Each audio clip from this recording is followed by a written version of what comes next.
두 번째 시간 시작하겠습니다. 안녕하세요.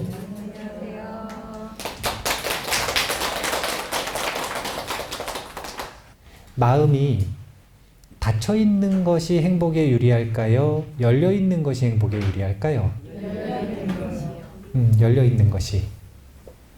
그래서 입보살행론이라고 하는 논전을 마음을 중심으로 한 심리학으로 본다면 입보살행론은 어떤 마음을 연습하는 것인가? 광대심을 연습하는 것이다. 이렇게 할 수 있어요. 광대심이라고 하는 건 넓은 마음을 얘기하는 겁니다. 광대심은 어디서 나오는 마음이냐면 금강경에서 금강심, 부처님의 마음을 네 가지로 요약을 할 때 첫 번째가 바로 광대심이에요. 그래서 이 광대심을 연습하는 것이 입보살 행론의 내용이고, 그리고 그 구조로 입보살 행론의 전체 목차가 짜여져 있다. 이렇게 생각을 하시면 돼요. 한번 적어볼게요. 육바라밀만 적어보겠습니다. 자, 육바라밀은 보시, 바라밀 이러는데 이 바라밀은 두 가지 의미가 있어요. 원래는 하나예요. 그게 뭐냐면 완성입니다. 그래서 바라밀이라고 하는 건 이 언덕에서 저 언덕으로 건넌 것을 바라밀이라고 해요. 그런데 공식적으로는 이러하지만 저는 좋아하는 것이 건너도록 하는 힘도 바라밀이라고 해석을 하는 걸 좋아해요.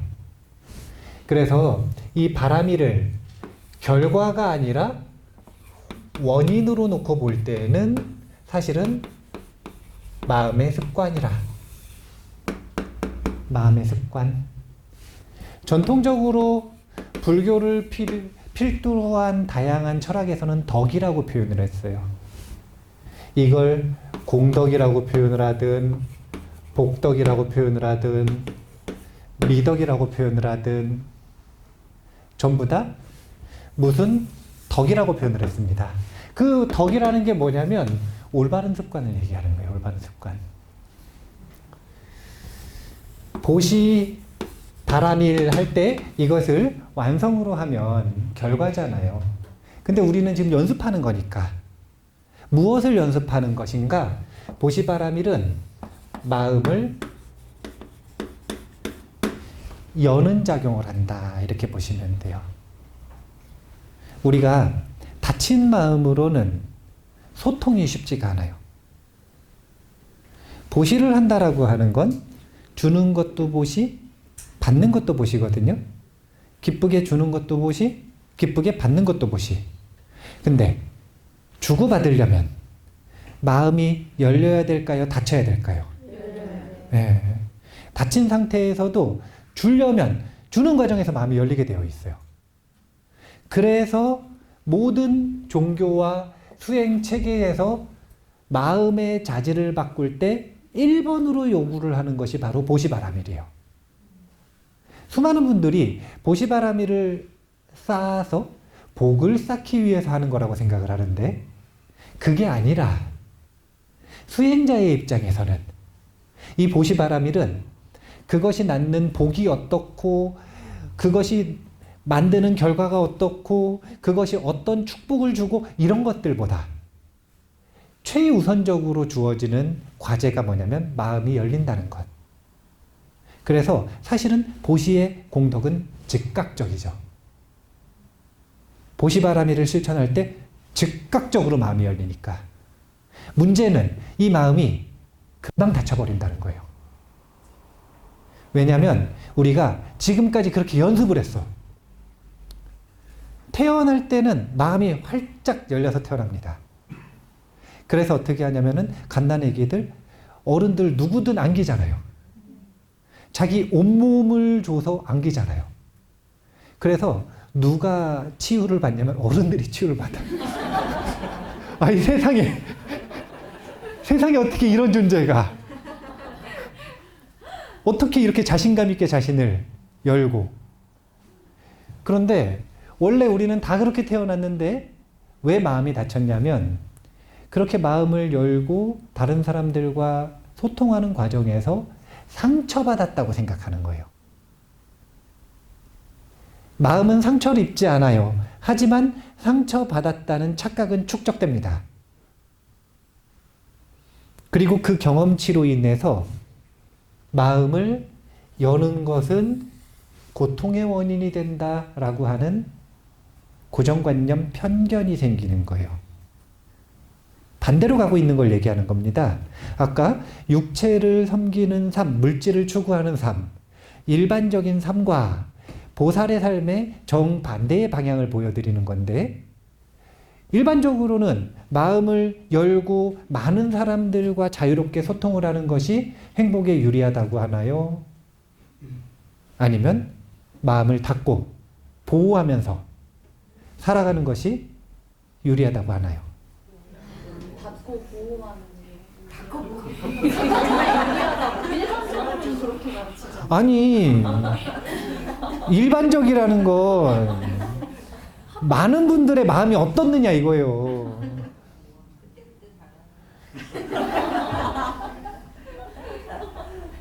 용기 있는 거예요.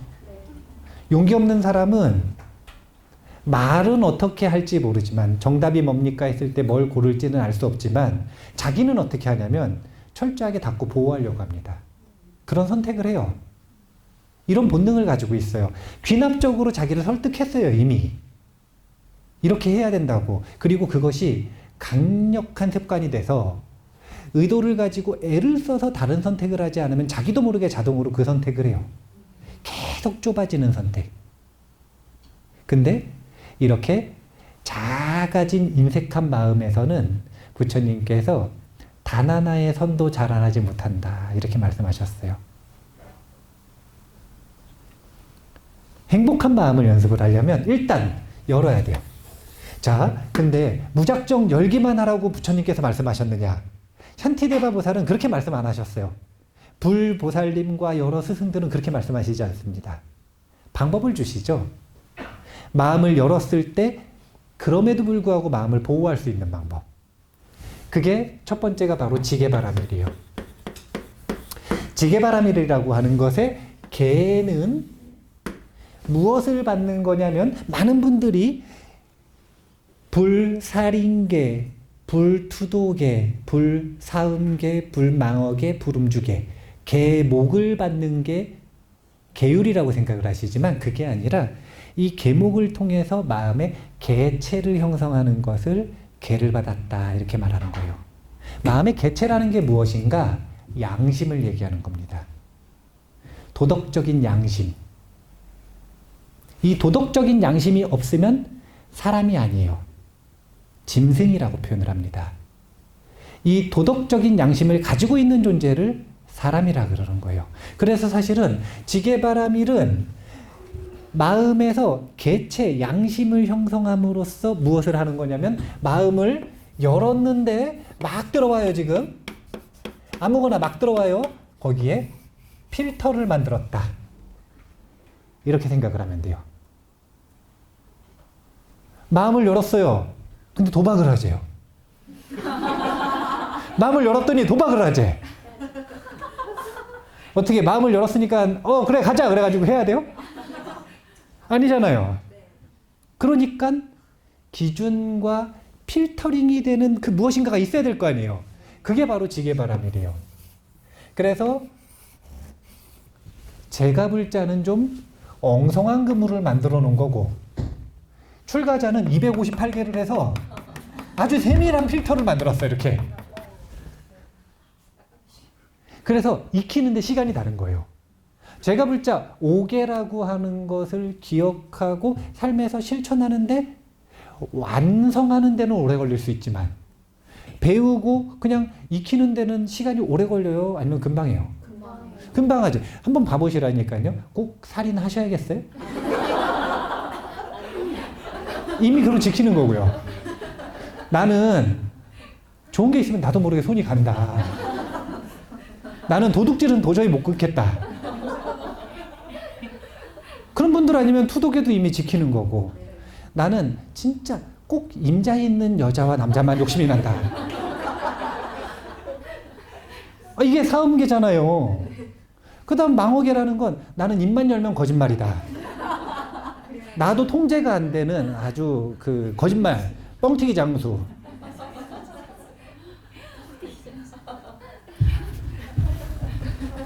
나는 술을 비롯해서 중독성 있는 걸 꼭 먹어야겠다. 나는 정신을 어떻게든 망가뜨려야겠다. 없잖아요? 그러면 사실은 아주 보편적이고 상식적으로 자기를 조금만 아끼는 사람들은 다 지키고 있는 거예요. 근데 그럼에도 불구하고 그것을 왜 계목으로 주셨느냐? 그 양심의 개체를 더 강력하게 만들기 위해.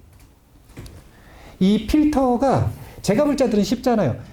출가자는 258개라 저거 지키는데 5년이 걸린다니까요. 최소 기간이 5년이었어요. 5년 동안 라이프 스타일을 바꾸는 데 있어서 최소한 투자되는 시간이 5년이었어요. 그러니까 더 강력하게 마음이 보호가 되는 시스템인 거고, 제가 볼 자들은 빠르게 하지만 조금 느슨하게.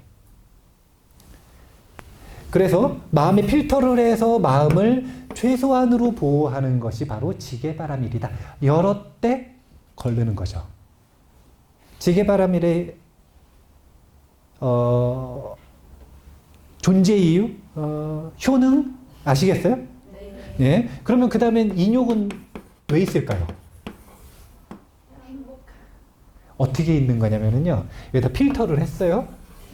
예, 여기 창문에다 필터를 했다고 생각을 해보세요.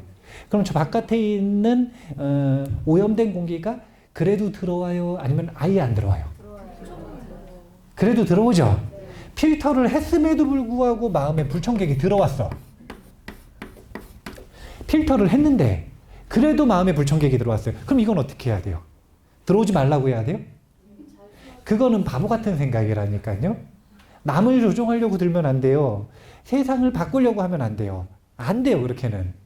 세상을 바꿀 수 있는 유일한 방법은 내 마음을 바꾸면 내 마음을 바꾼 만큼 세상을 바꿀 수 있어요. 그만큼. 이걸 증명해 보인 것이 부처님인 거죠. 부처님은 세상을 단 하나도 바꾸지 않으셨어요. 자신의 마음을 완전히 바꿔서 지금까지 세상에 강력한 영향력을 행사하고 계시죠. 스님들도 깨달으신 선사라고 불리는 분들, 아주 유능한 교사로서 활동하셨던 스님들, 스승들도 다 마찬가지예요. 그 누구도 바깥을 바꾸려고 하는 사람은 없습니다. 그분들은 그저 내 내면을 바꿨어요. 그리고 그 내면을 바꾼 그 힘만큼 세상에 영향력을 행사했습니다. 인욕바라밀은요, 그럼에도 불구하고 들어온 불청객을 견디는 힘이에요. 견디는 힘. 그래서 스님들은 무소유의 원칙이 있다 그러잖아요. 자, 무소유라고 하는 건 아무것도 없는 거예요? 아니요. 아니라니까. 여기서 말하는 무소유라는 건 물질을 하나도 가지고 있지 않다는 게 아니라 그 물질에 대한 집착이 없다라는 걸 얘기하는 거예요. 스님들은 부처님 당시에는 삼의 일발이라고 하는 허용된 물질이 있었습니다. 옷 3벌, 그리고 바로 하나. 사실은 거기다가 조금 더 추가로 편법으로, 원래 처음엔 삼의 일발이었는데 물 걸러먹는 필터부터 시작해가지고 까는 좌복, 방석 같은 것들, 그리고 또 비구니 스님들 같은 경우에는 우비 같은 것들, 이런 것들을 조금씩 허용해 주신 게 있어요. 그러다가 시대가 좀 지나가지고 스님들은, 지금도 남방 스님들은 돈을 못 만지시거든요. 아직도 그 계율을 지키겠다고. 그래서 스님들은 부채를 들고 다니세요. 그래서 편법을 어떻게 했냐면요, 부채에다 주머니를 만들었어. 그래가지고 현금을 못 만지니까 시봉하는 거사님이 와가지고 여기다 돈을 껴놔. 그러면은 뭘 구입하고 싶으시면은 산 다음에 부채를 이렇게 주면은 상대방이 돈 거슬러가지고 여기다 다시 넣어요. 문화에 따라서 이렇게 소유물이 조금 허가되는 게 달라지잖아요. 근데 그 속에서 어떤 원칙이냐면 그 소유하고 있는 물건이 내 것이 아니라 세상의 것을 잠깐 빌렸다 필요한 곳에 준다라고 하는 집착 없음의 마음을 무소유라고 하는 거예요. 자, 이 이야기를 왜 하는가? 우리가 이런 무소유를 필두로 해서 자발적인 빈곤에 자기 자신을 일시적으로 무슨 뭐 철야 정진을 한다든지 아니면 극기 훈련을 한다든지 아니면은 아주 힘든 여행을 떠난다든지 이런 식의 훈련들을 가끔씩 하잖아요, 자신을. 스님들 같은 경우에는 반영구적으로 자발적인 빈곤을 선택해서 살아가는 경우들도 있어요. 지난번에 다큐멘터리 봤더니 어떤 스님이 2평짜리 암자에서 사시는데 산꼭대기에서 왜 여기서 사세요? 그랬더니 불편하게 살아보고 싶으셨대요. 그래서 들어가셔가지고 20년대 거기서 사신대요. 선방을 다니시다가 문득 본인이 불편하게 살아보고 싶다 이런 마음이 드셨대요. 그래서 자발적 빈곤을 선택하셔서 물도 안 나오고 뭐 전기도 안 들어오고 하는 그 2평짜리 암자에서 사시는 거예요. 이렇게 선택을 하시기도 해요. 근데 그런 것들이라고 하는 것은 이 인욕바람일 수행, 견디는 힘을 훈련시키는 수행이다. 견디는 힘이 커지잖아요? 세상에 문제는 없어집니다. 견디는 힘이 약한 사람은 뭐든 문제라. 문제라고 하는 건 객관적인 실체가 있을까요? 내가 정하는 걸까요? 내가 정하는 거예요. 마음의 컨디션이 좋잖아요? 아무런 문제가 안 돼요. 하지만 마음이 인색해지면, 마음이 좁아지면 뭐든 문제가 됩니다. 견디는 힘을 키우는 것이 바로 인욕바람일이에요. 인욕은 불청객을 견딘다. 정진이 있죠. 정진은 이 불청객을 견디면서 이 마음의 불편한 것들을 소화시키는 과정인데 소화시키는 거예요. 소화. 견디는 거는 눌러놓은 거고 그것을 근본적으로 해결을 하려면 일단 좀 소화시키는 과정이 필요해요. 그래서 올바른 자신의 마음을 두는 대상에 마음을 두고 열심히 노력을 하다 보면 주의력이 불편한 그 대상에 있는 것이 아니라 본인이 하고 싶은 일에 있으니까 열심히 노력하는 정진하는 그 대상에 있으니까 그 번뇌와 마음이 소화되는 거예요. 선정이란 마음을 열었죠. 필터도 만들었죠. 견디죠. 소화시키고 있죠. 그러면 준비가 된 거예요. 뭐가 준비가 됐냐면 고요하게 만들. 사람들이 나올까? 나오네요. 사람들이 궁금해합니다. 뭘 궁금해하냐면 정말로 이 부처님께서 경전에서 말씀하시는 대로 깊은 집중의 상태, 그런 집중의 상태에 들어가는 사람이 있다고 생각하세요? 없다고 생각하세요?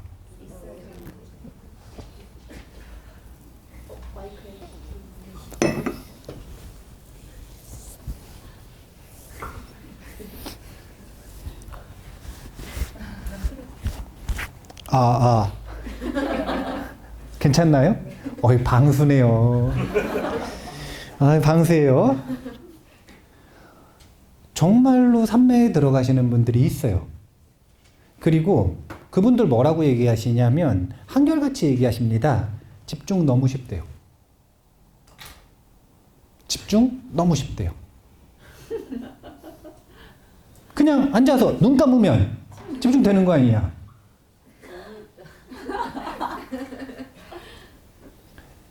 그래서 원래 훌륭한 선수가 훌륭한 코치인 건 아니거든요. 훌륭한 선수들은 뭐라고 얘기하시냐면 눈 감아. 앉아서 가만히 있으면은 3매 들어야 돼요.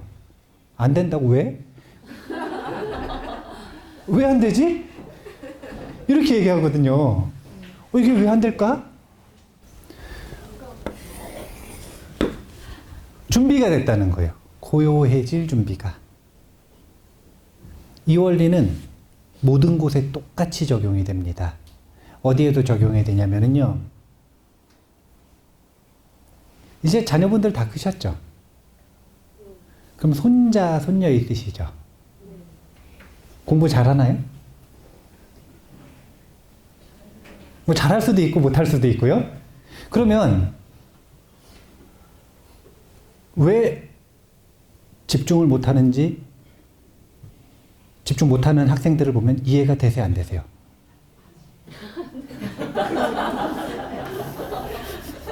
아니 왜 도대체 앉으면 원래 그냥 바로 집중이 되는 거 아닌가요?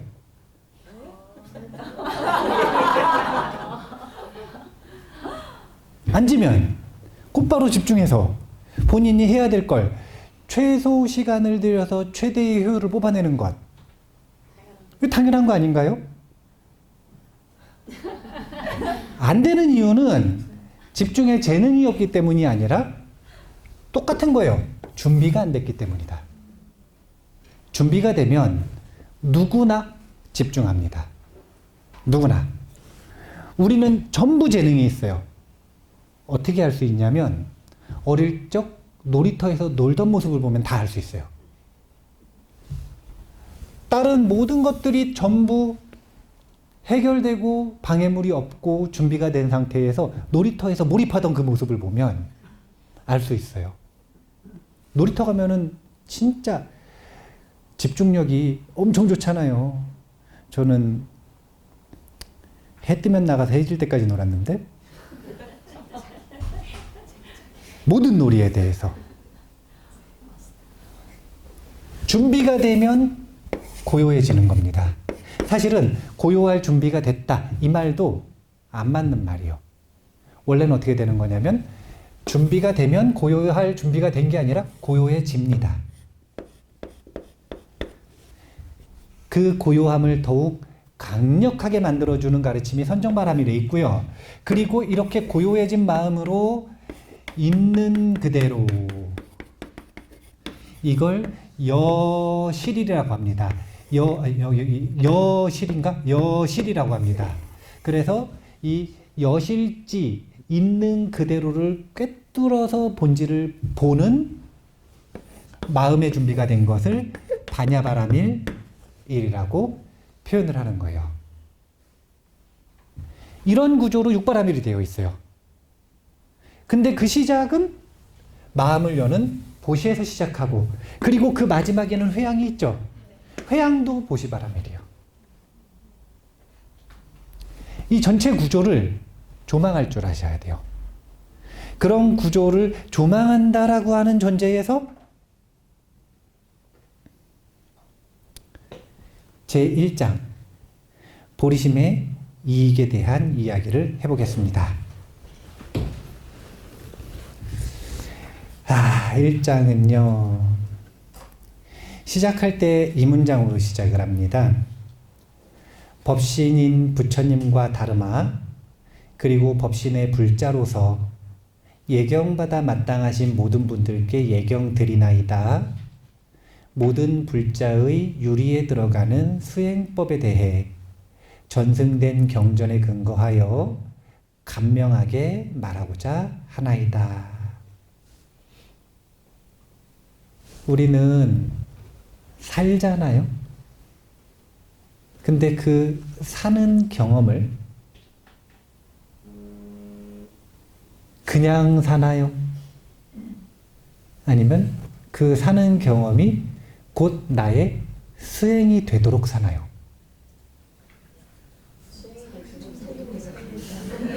솔직하게 말하세요. 솔직하게 말하세요. 진짜 범사가 수행이다라고 하는 것을 실천하면서 사시나요?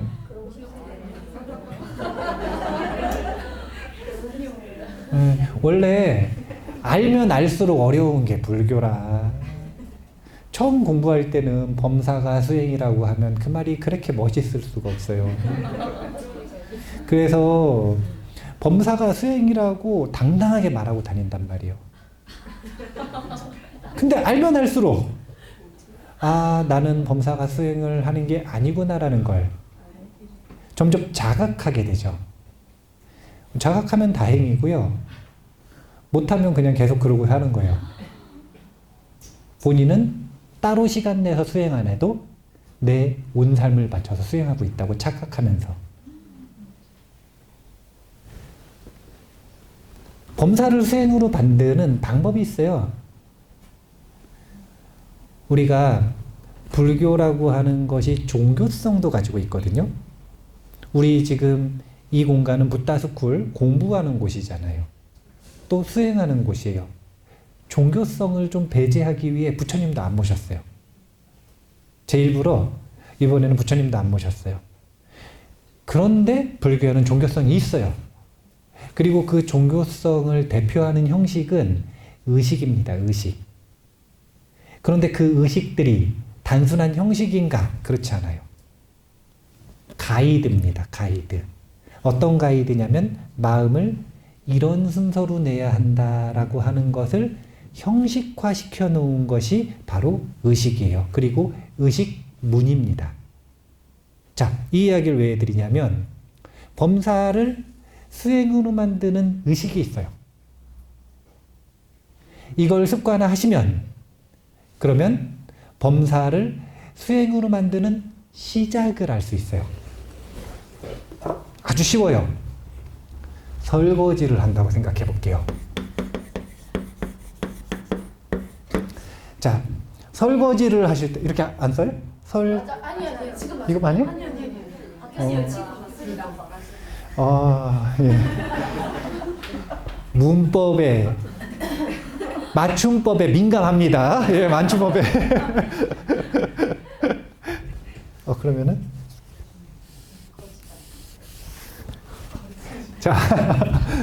자, 설거지를 합니다. 그러면 설거지를 할 때 어떤 생각으로 하세요? 예, 집중하고 있으면 덜 닦였네, 잘 닦일 때까지 이렇게도 하고, 좀 얼빠져 있으면 그냥 하기도 하고, 또 하기 싫을 때 하면 불평하면서 하기도 하고, 온갖 다양한 생각들을 하면서 하죠. 그런데 설거지라고 하는 것이 그런 생각들을 하면서 하면 수행인가요, 아닌가요? 아니죠. 예, 수행이 아니죠. 자, 그러면은 설거지 말고 한번 또 다른 거 해볼까요? 108배를 해요. 자, 108배를 할 때 무슨 생각으로 하시나요? 아무 생각, 언제 끝나나. 요거는 이제 보편적인 생각이죠. 언제 끝나나. 명상할 때도 그렇잖아요. 언제 끝나나. 시간은 얼마나 됐나. 언제 끝나나부터 시작해서 아무 생각도 없다라고 주장하시는 분까지. 예. 다양한데, 이 두 가지는요, 서로 다른 것처럼 보이나요? 같은 카테고리로 보이나요? 예. 같은지 다른지가 이 외관에 의해서 결정되지가 않아요. 이걸 할 때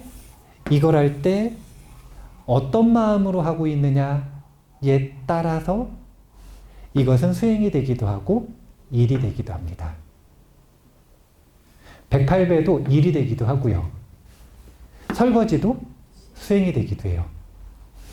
전, 후에 딱 두 가지만 붙이면 그게 의식이에요. 첫 번째가 뭐냐면 발심이에요. 끝이 뭐냐면 회향입니다. 그래서 입보살행론은 구조가 처음에 시작할 때는 발심을 유도하기 위한 보리심 공덕 찬탄품. 근데 그것의 1-1번 개송은 바로 이 발심에 대한 내용이 들어가는 거예요. 그리고 끝날 때는 회향에 대한 것. 이것이 도대체 왜 설거지를 수행으로 만드는가? 자, 발심하기를 뭐라고 했냐면 나는 보시할 수 있는 여러 가지들이 있지만 그런 것들 뿐만이 아니라 뭐 내 가족을 위해서라든지 그 설거지를 누구 때문에 하는지 모르겠지만 내 가족을 위해서라든지 아니면 사람들을 위해서, 친구들을 위해서, 누군가를 위해서 이 설거지를 내가 해야겠다. 이런 발심을 가지고 설거지를 했어요. 그러고 나서 회양하기를 이 설거지 공덕으로 내가 보리심을 더 견고하게 일으킬 수 있기를, 또는 이 설거지 때문에 기뻐하는 이들이 복을 받았으면, 또는 세상에 이익이 됐으면, 또는 이 설거지 공덕으로 내가 성불했으면. 아니 왜 근데 이런 발언을 못 하시나 몰라요? 초기 경전 니까야를 좀 읽으셔요. 왜냐하면 니까야에 보면 빗자루질 공덕으로 성불하겠다라고 다짐하는 사미들의 모습이 나온단 말이에요. 그리고 그 공덕으로 실제로 밀린다 왕과 나가세나 존자가 돼가지고 서로 아주 뛰어난 논사와 영광을 누리는 왕이 되고 아라한이 되어서 서로 아주 위대한 저작인 밀린다 왕문경을, 그 유명한 대화를 만들어 나가는 경전 속 주인공이 되는 거예요. 그들이 무슨 거창하고 대단한 공덕을 지었느냐? 아니에요. 빗자루질하다가 이 공덕으로 내가 아주 뛰어난 논사가 되기를, 내가 성불하기를. 설거지라고 하는 행위, 이것이 중요한 것이 아니라 왜 했는가, 그리고 마지막에 그 공덕으로 무엇을 할 것인가. 이 두 가지만 붙이면 가장 간단하게 범사를 수행으로 만들 수 있습니다. 그러면 중간에는 뭘 하느냐? 이때를 뭐라고 하는 거냐면 관찰문이라고 표현을 하는 건데, 이 관찰문의 수행을 할 때는 처음에 발심을 했어요. 설거지 내가 해서 성불해야겠다. 그러면 설거지를 하는 동안 계속 성불해야지 이렇게 생각을 해야 되나요? 나는 지금 성불의 길을 가고 있다 이렇게 생각을 해야 돼요? 아니라, 그게 아니라 설거지를 할 때는 어떻게 하는 거냐면 때가 잘 닦이나, 오직 뭐밖에 못하냐면 설거지하는 것에만 몰입하도록 되어 있어요. 이게 수행을 잘하는 거라. 기도할 때도 이렇게 하는 거예요. 내 아들이 잘 됐으면, 사업이 성공했으면, 건강했으면, 병이 나았으면, 온갖 발언이 있겠으나 그거는 발심할 때 하고 끝내는 거라. 기도를 뭘 하기로 했냐면 관세음보살 보문품을 읽기로 했어요. 그러면 이걸 읽을 때는 건강했으면 이에 생각하시면 안 돼. 이때는 뭐 하는 거냐면 그 경전에 몰입하는 겁니다. 그게 기도를 잘하는 거예요.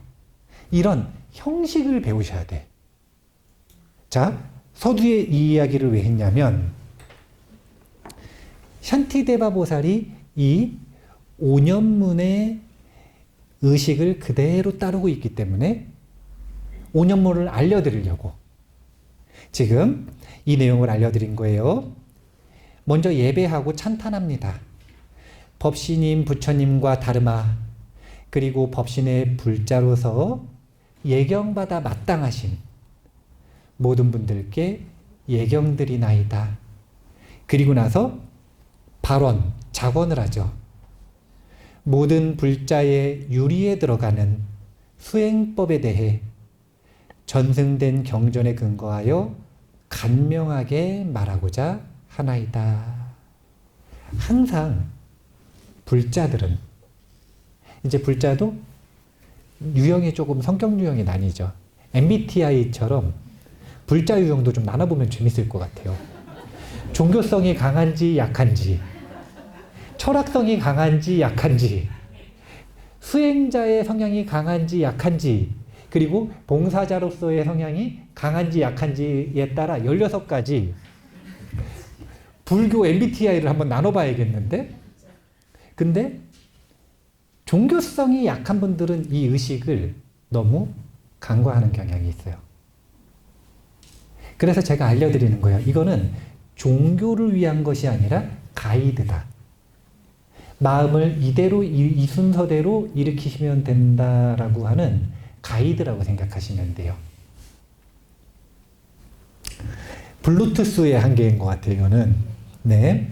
자, 그래서 우리가 이 5년문의 시작을 바탕으로 해서 이 1-1번 개송을 보고 나서 전체 조망을 한번 해보겠습니다. 제1장 보리심의 이익은 1번 지금 이야기했던 예경하고 찬탄하는 내용, 작언하는 내용이 들어가 있는 번역 예경과 논을 짓는 인연에 대해서 제일 먼저 얘기하시고요. 이게 서문에 해당된다고 보시면 돼요. 그 다음에 2번이 아주 중요해요. 그게 뭐냐면 보리심이 의지하는 바를 밝히고 있습니다. 자, 보리심이라고 하는 마음을 배우는 여정을 시작할 때 필수적으로 준비해야 되는 준비물이 무엇인지를 여기서 말하는 거예요. 의지하는 바 자체가 없으면 그러면 보리심 공부를 제대로 할 수가 없는 거예요. 그 다음에 세 번째가 보리심 공덕 찬탄품의 본문에 해당이 되는 보리심의 이익에 대한 내용입니다. 이익을 사유하고 네 번째가 그 이익이 왜 일어나는지 증거를 대시고 다섯 번째가 발심한 공덕을 갖추다 이렇게 표현하는데 이게 무슨 뜻이냐면 원보리심을 일으키길 권하는 거죠. 그리고 마지막으로 원보리심을 일으킨 보살을 공경에 찬탄하는 내용까지 1장에서 다루게 됩니다. 오늘 보리심의 이익을 사유하는 부분은 못해요. 시간이 없어서.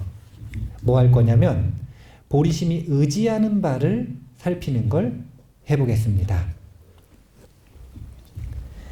1-4번 개송인데요.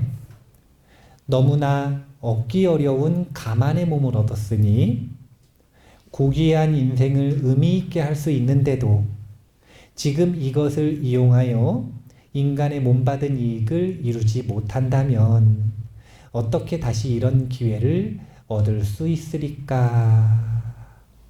이게 첫 번째 보리심이 의지하는 바입니다. 핵심 키워드는 가만의 몸이에요. 가만의 몸. 가만의 몸이라고 하는 건 18가지 수행하기 좋은 조건을 말합니다. 첫 번째를 탈유가라 그래서 이것은 수행할 수 없는 8가지 조건에서 벗어났는가 이것을 체크하는 거고요. 두 번째는 19족이라 그래서 수행하기 딱 좋은 10가지 조건을 갖췄는가. 한번 제가 읽어드릴 테니까 체크해 보세요. 8유가부터 읽어드릴게요. 1번 지옥에 태어나지 않은 것 갖추셨나요? 네. 아, 생사윤회도 해당이 되지만 찰나윤회도 해당이 돼요. 요즘 지옥 같으세요? 그럼 지옥에 태어난 거거든요? 네. 그러면은 공부하러 못 오셔요. 아기로 태어나지 않은 것. 어떻게 요즘에 욕심이 좀 어떠세요? 3번 축생으로 태어나지 않은 것. 4번 재밌는데요. 오래 사는 신으로 태어나지 않는 것. 여기서 말하는 오래 사는 신은 천상의 28천 중에 장수천에 해당되는 하나의 천상이 있어요. 거기는 왜 태어나냐면은 무기에 빠졌을 때 태어나는 천상 중에 하나라 그래요. 그래서 거기에는 오래 사는데 알아차림의 힘이 별로 없어요. 그래서 오래 사는 게 의미가 없어.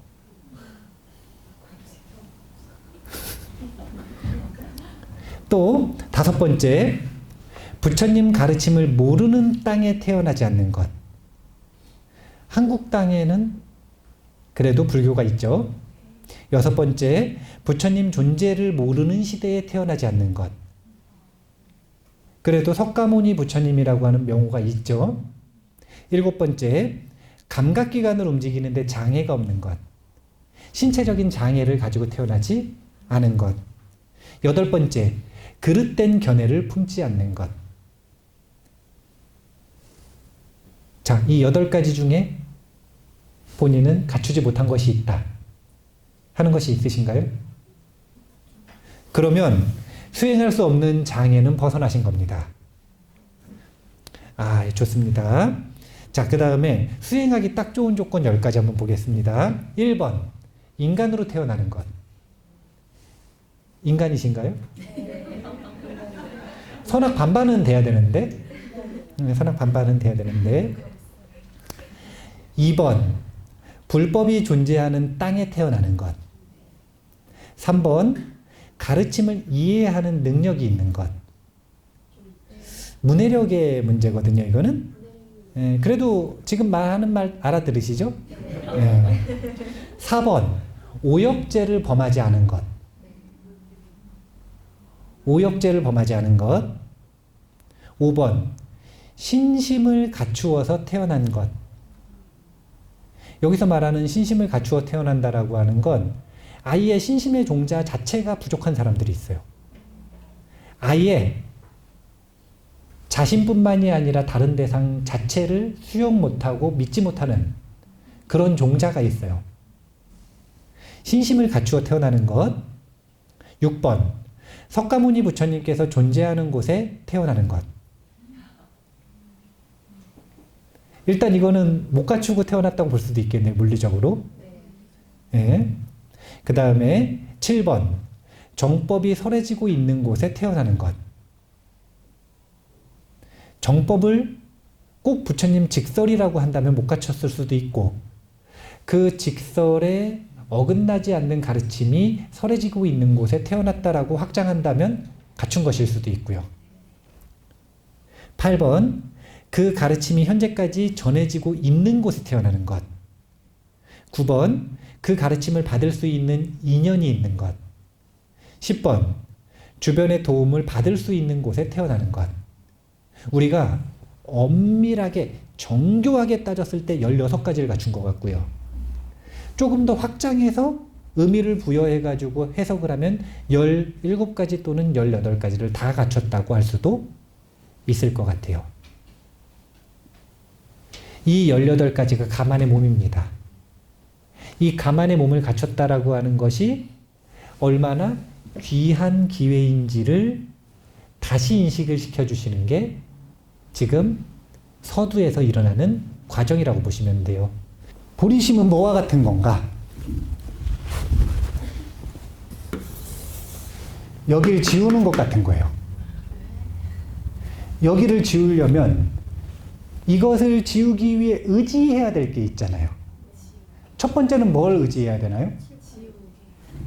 그쵸? 지우개를 의지해야 되죠. 신외지물에서는 지우개. 두 번째, 신체에서는 뭘 갖춰야 돼요? 아니요, 키가 커야 돼요.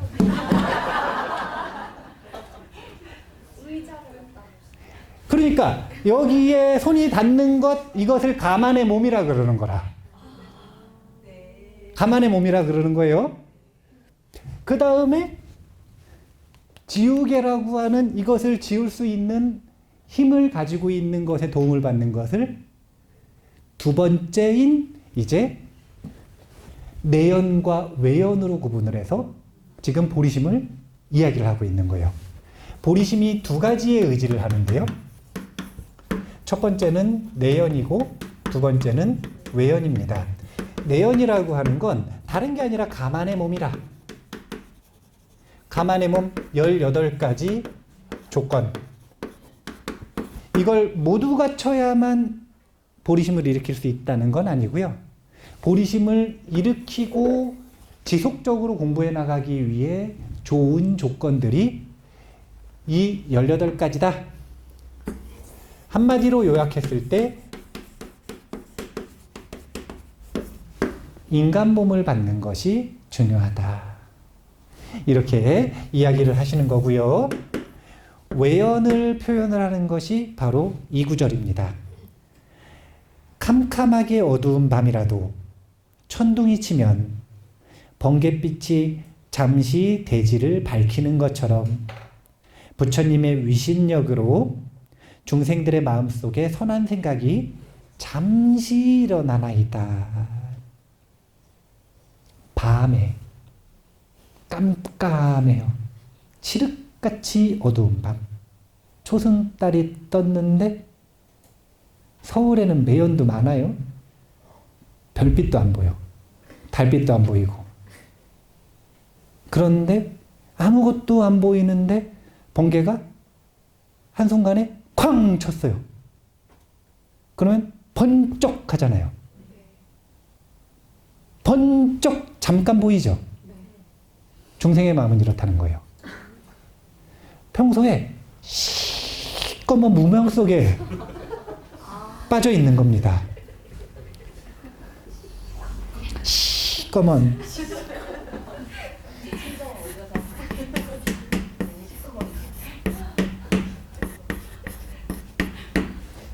평가요, 평가. 소극적으로 평가하는 심리학자는 범부들은 일상 중에 95%를 무의식적으로 생활한다 이렇게 평가해요. 소극적이요. 아주 인간에 대해서 가치 평가를 높게 해주고 있습니다. 조금 더 적극적인 심리학자는 99%의 시간을 무의식적으로 살아간다고 이야기를 합니다. 무의식적으로 이게 무슨 뜻이냐면 의식화 안 됐다는 거죠. 이거는 시꺼멓다는 얘기예요. 자, 지금 저보고 계신가요? 네. 저보고 계셨어요? 네. 여기 눈에 보이셨어요? 안 보이셨어요? 안 보였어요. 네, 보되 안 보고 계시잖아요. 우린 이렇게 살아가는 거예요. 자기가 사로잡혀 있는 것 외에 나머지는 아무것도 못 보고. 세상은 너무너무 많은 대상이 있는데 그 중에서 본인이 사로잡혀 있는 그 대상 외에는 아무것도 못 보는 거예요. 부처님은 100%라고 그러셨어요.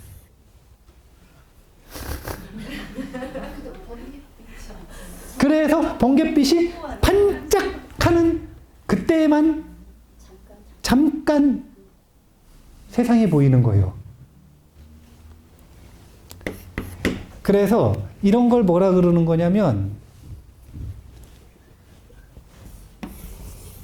중생은 내면에 깨달을 수 있는 잠재력이 있을까요? 없을까요? 있어요. 네. 이건 가치관에 따라 다르게 대답하실 수 있어요. 일률적으로 똑같은 답을 하실 필요는 없어요.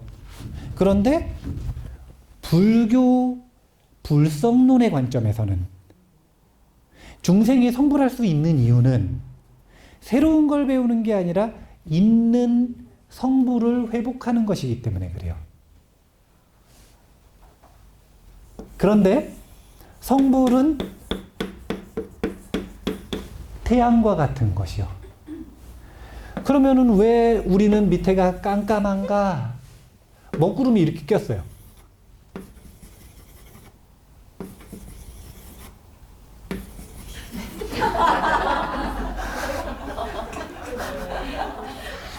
먹구름이 이렇게 꼈어요, 지금. 그러면 여기 사람이 있는데 사람이 보기에 밖에 지금 하늘 위에는 태양빛이 반짝이고 있거든요. 그런데 밑에 있는 사람이 보기에는 깜깜하죠. 아무것도 안 보이죠. 예.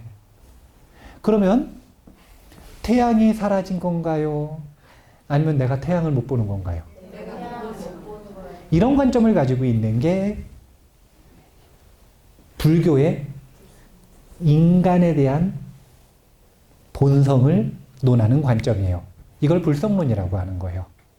그런데 그러면은 이 태양을 보려고 그러면은 태양을 만들어야 돼요? 구름을 치워야 돼요?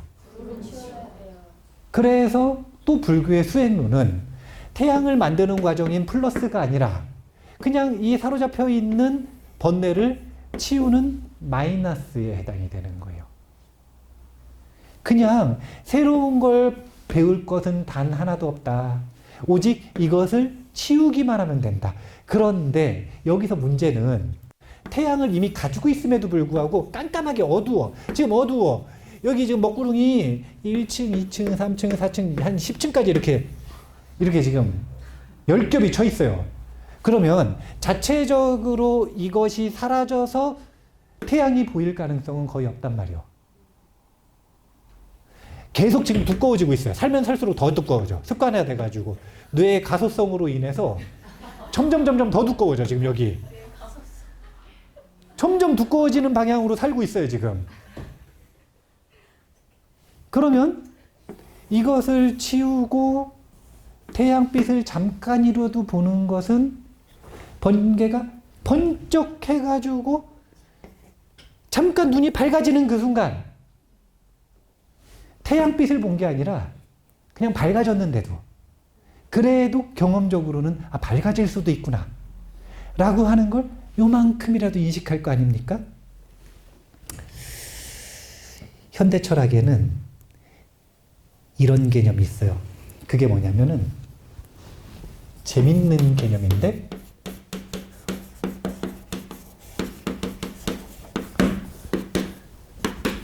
오류가능주의라고 하는 이 관점이 있어요. 원래 이 오류가능주의는 어디서부터 시작된 관점이냐면 회의론에서 시작된 관점이에요. 그리고 불가지론에서 시작된 관점이에요. 회의론이라고 하는 건 모든 것을 의심하는 거고요.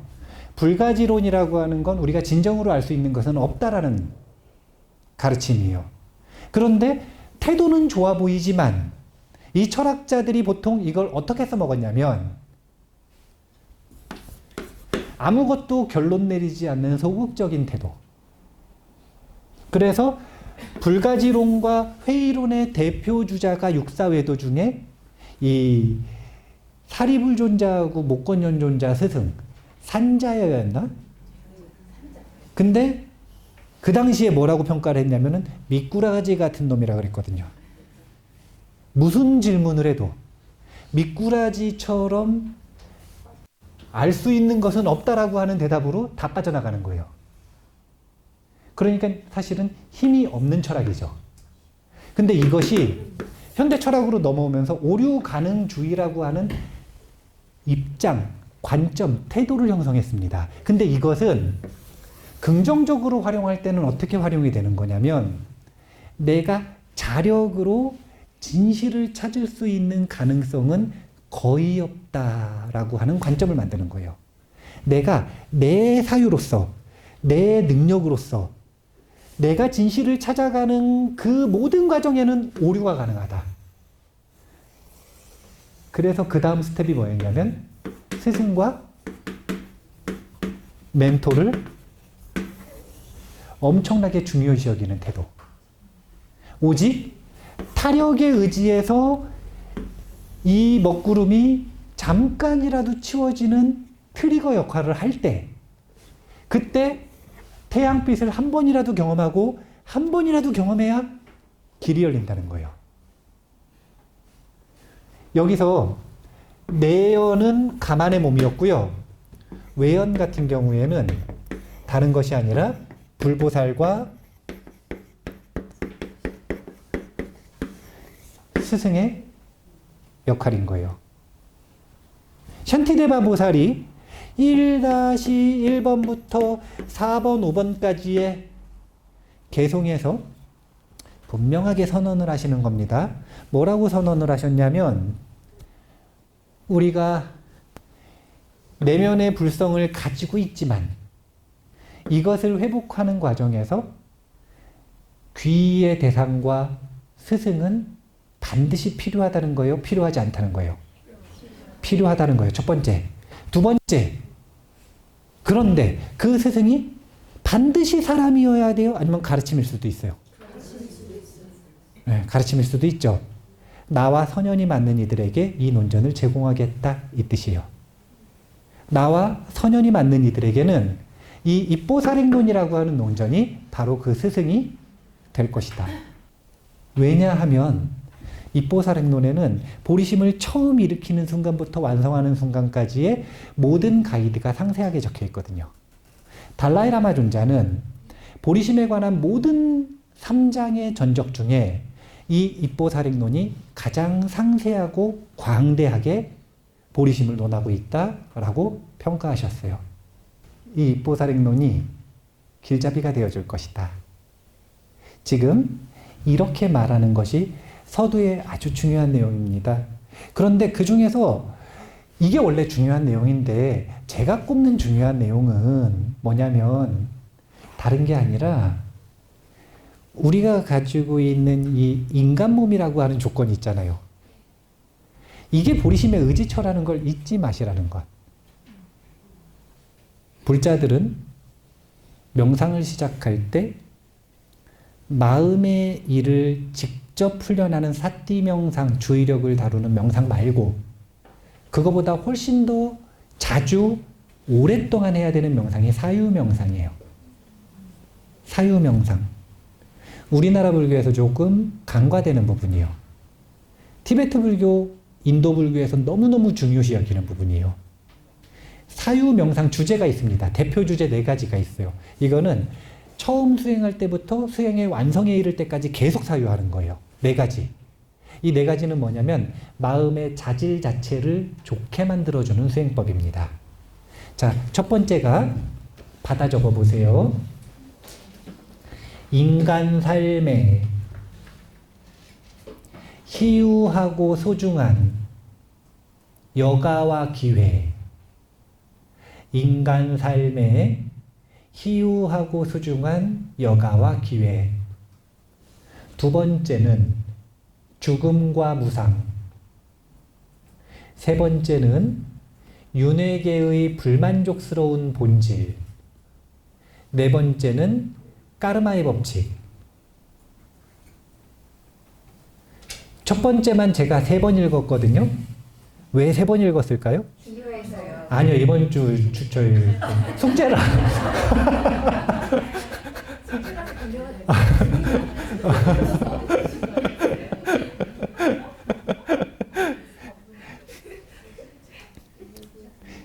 숙제입니다.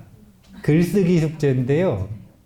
인간 삶이 희유하고, 이거는 인간 몸 받기가 얼마나 어려운지, 소중한, 이것은 지금 내가 가지고 있는 인간 몸으로 어떤 잠재력을 꽃피울 수 있는지, 여가, 우리가 육체적으로, 정신적으로, 경제적으로 누리고 있는 여유가 얼마나 귀한 것인지, 그래서 그것을 기회로서 활용하고 있는지 못하고 있는지. 한마디로 말하면 육체를 섬기면서 모든 시간을 다 낭비하고 있는지, 그거 플러스 알파로 시간이 주어지면 지루하다고 시간 죽이느냐고 시간 다 버리고 있는지, 쓸데없는 거 하느냐고 쫓아다니느냐고 시간을 다 낭비하고 있는지, 그런 걸 점검해 본다는 뜻이에요. 내가 이 시간으로 뭘 할 수 있었는데, 내가 쓸데없이 시간을 낭비하면서 과연 버린 기회비용이라는 게 얼마나 많은지. 그래서 4가지 주제에 대해서는 사유를 해오시라 그러면 너무 추상적이기 때문에 사유를 하는 눈에 증명될 수 있는 방법 중에 하나인 글쓰기. 네, 글쓰기. 한 줄을 쓰시든 10줄을 쓰시든 10장을 쓰시든 책을 한 권 써오시든, 네. 그건 본인의 능력껏 하시지만 그 글쓰기를 통해 사유를 꼭 해보셨으면 좋겠다. 과연 내가 이 귀한 삶을 받아서 나에게, 친구들에게 세상에, 그리고 죽으면 만나게 될 죽음 그 자체, 이걸 염라왕이라 그러거든요. 염라대왕에게 전 잘 살았습니다 라고 당당하게 말할 수 있는지 끊임없이 점검해보는 사유주제다. 그리고 이게 여기서 보리심에 의지하는 바 두 가지 중에 한 가지로 인간 몸이 꼽힌 이유입니다.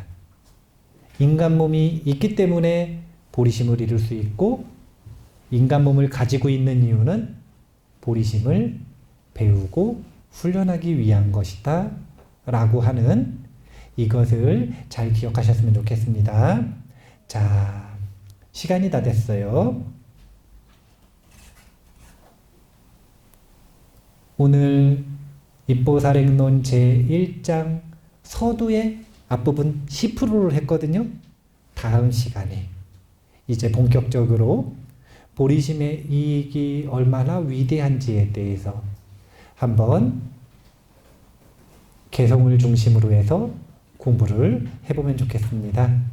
다음 시간까지 목차 써오시고 글쓰기 하나 해오시고 이렇게 하시면 됩니다. 네. 그러면 다음 시간에 이 보리심의 공덕 한번 공부 같이 해보겠습니다. 감사합니다.